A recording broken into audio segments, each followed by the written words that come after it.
Bob Sandvagine? Alright, we need to get serious here. May I see your butt? Legit. Stop. May I see Bob Sandvagine? No, we're not. We're not doing that. Okay. I'm not sure exactly what's going on here, but I guess we're gonna start. This is gonna be quite short because we don't have much time, but Go home, go to bed. we have I got two of my best friends here, Drew and Gabe, and we're all going through some serious stuff, and we are starting off by making our own little youth group, and What did you say? and to get together every Wednesday, and around 6:30 to 7, depends. This one was a little bit late because we just were trying to figure stuff out, but if it's free, I will leave a link somewhere if whatever I use or whatever I use to be able to publish this. There is a free PDF download of this book, and it's a pretty good book apparently. I've heard a bunch of people that have read this book. It's called Born Again Christian, and it's a frank discussion on pornography and masturbation. And if you are you know who you are, and if you think this is interesting to you and it could help you out, then by all means take a nice listen to this. So this is we're just going to go through this whole book and talk about experiences plus just what we could do and use this book to influence our lives. So, and my friends are just being weird. So Well, I'm being myself. it's a 10. I'm just being myself. I don't know what Gabe's My doing. lungs are dying. All right, but yeah, we'll end this in like 9-10 minutes because we gotta go soon. But we'll end up reading through this whole book, and yeah. So Go, Gabe.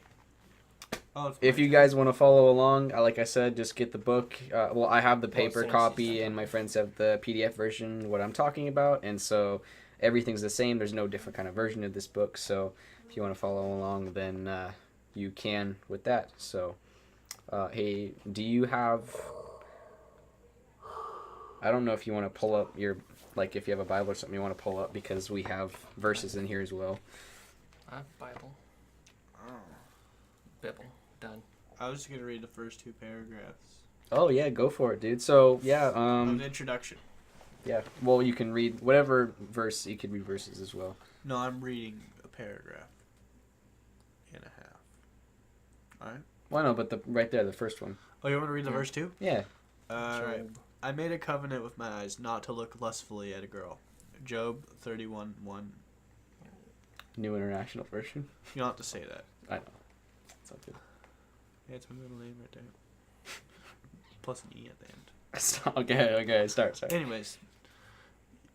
Oh my god. It's small letters on his phone. I don't know. You are part of a culture that spends more money each year on pornography than country music, rock music, jazz music, classical music, Broadway plays, and ballet combined. In Paul's day, he accused some people of worshiping their stomachs as their god. In our day, it appears that our God has simply moved a short distance south. As the pastor of a large and growing church filled with strong men, many of them young, I have seen the secret sins of pornography and masturbation paralyze many men with shame, guilt, and embarrassment. I have written this booklet to discuss these matters in a manner that is both theological and practical, in hopes of contributing to each of you experiencing the power of the gospel to forgive, renew, and empower you by grace. Because I am speaking to fellow men, my tone may not be well suited for some women, and therefore I would request that they not read this booklet, unless they are a wife whose husband has read it first, and he can discuss its contents with her in love. For men wanting to encourage other men to lives of purity, I pray this booklet would be a useful and readable piece of literature that you can pass on to as many dudes as possible as a A word we can't say. tool. I believe it's Pedagogical. I believe it's pedagogical. Pedagogical tool for cranial rectal extraction. All right. Well, he did that so wonderfully. I'm going to go now. We will begin by learning what God intends for our sexuality, and then proceed to examine how we sin against him. In the opening pages of Genesis, we see that the Trinitarian God made everything good.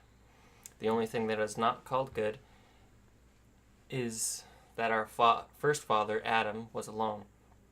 He had creation below him and God above him, but no one to walk alongside of him to walk as an equal. In this way, Adam was not able to show forth the Trinitarian community of God. Adam was alone on earth and not in a community. For this reason, among others, God said it was not good for man to be alone. So God made a woman, our first mother, Eve, to be Adam's helper and bride.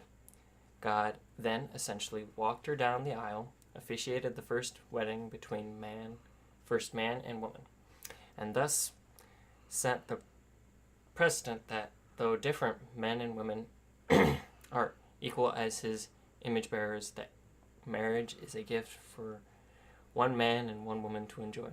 And as a result, all of this was called very good. Furthermore, God created their bodies for sexual pleasure to be enjoyed in marriage without shame, saying, "Therefore, a man shall leave his father and his mother and hold fast to his wife, and they shall become one flesh." And the man and his wife were naked and not ashamed. Genesis 2:24-25. Therefore, God's intent is that man and woman should marry and enjoy sexual pleasure without shame. Simply, You don't have to keep on reading. 2 paragraphs is enough, dude. I want to read them all. Fine, go. Simply, according to God, marriage and sex are related, connected, and exclusive. Sex, as God intends, it is for one man and one woman to in marriage with the overarching arching purpose of oneness. Subsequently, by definition, anything that contradicts God's intent is sinful. Thus, sinful acts include homosexuality, bestiality, bisexuality, fornication, friends with benefits, adultery, prostitution, rape, polygamy, sinful lust, including pornography, prostitution, rape, polygamy, pedophilia, incest, and anything else invented next to try and escape the clear teachings of Scripture. Tragically, when sin entered the world, human beings were separated from God and from one another. For example, in Genesis 3, we see our first parents hiding from God and one another in shame that includes confusion over their nakedness and sexuality. In the rest of Genesis, sexual sin of every sort and kind brings forth because when sin entered the world, everything was married by sin, including sexuality. Mark. Are we going to stop it here? Yeah. That was an introduction. Well, yeah. What... We could do chapter by chapter each I mean, podcast. well, yeah, what I'm saying is what would you want to...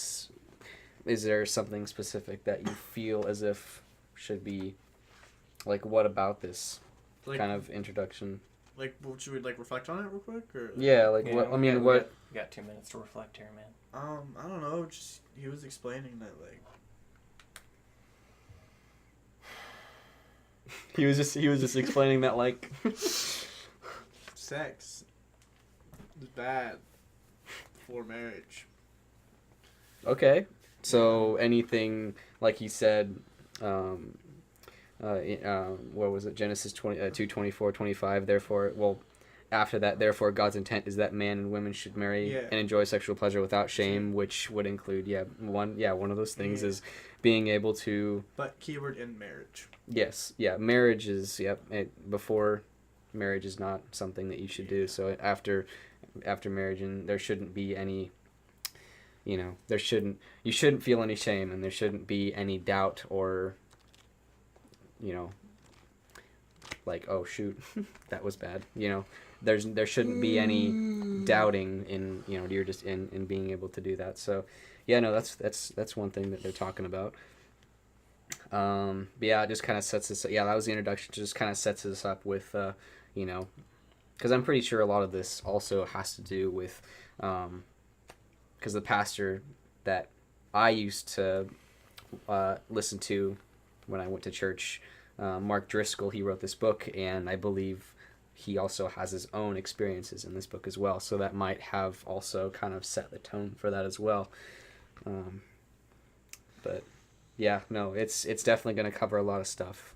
So yeah, a lot more stuff that, to be honest, that I actually even knew. It literally, the title is just pornography and masturbation, but there are plenty of other, you know, sinful acts and topics that include, you know, that fall into that, under that category. So yeah, I mean, we could, I think it'd be a good idea to like hold them around 10-15 minute podcasts, but and you know, in messages. And so I believe that we just hit like either 10-15 minutes, or each chapter maybe, that might, because the chapters are pretty small. So yeah, and every Wednesday about 6:37, because this is first recorded, so we'll probably go live the next times, because we know how to do stuff. But yeah, stay tuned, or, you know, just if you feel like this is something you want to follow along with us and you know, be with us on this, then that's something you can do. So Mild warning, I am very stupid.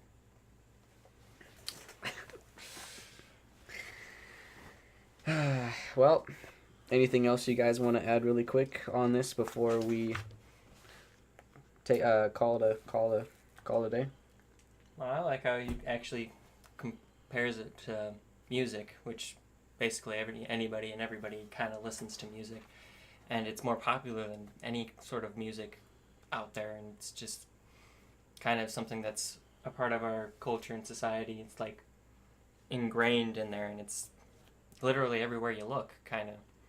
So I mean, it's kind of true that our culture has been overtaken by pornography and masturbation. It's just been, it's kind of literally everywhere. You go on, you type one wrong word on the internet, you're gonna get. Yeah, with technology nowadays, it's really, I mean, it's really hard to, it's really easy to stumble upon it, as well as it's really hard to get away from it if you already know what it is, because there's so many different ways to be able to find it and reach it. Yeah, so it is a lot harder nowadays to be able to avoid that. So yeah, that is definitely something to, yeah, it's really crazy. Yeah, how he says that there's just, yeah, it's just, it's more than just something that we know. It's actually like an industry, like it's a multi-billion-dollar industry. Yeah, so it's serious stuff, and it's not something, yeah, it's even kind of just it's everywhere. Accepted.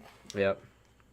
So yeah, well, I believe we'll hold it off on there, and we'll get back with chapter 1 of this book. It's a pretty short book, so should be a pretty fun and meaningful experience throughout this whole book. So dab you later. Actor age. All right, well, until next time.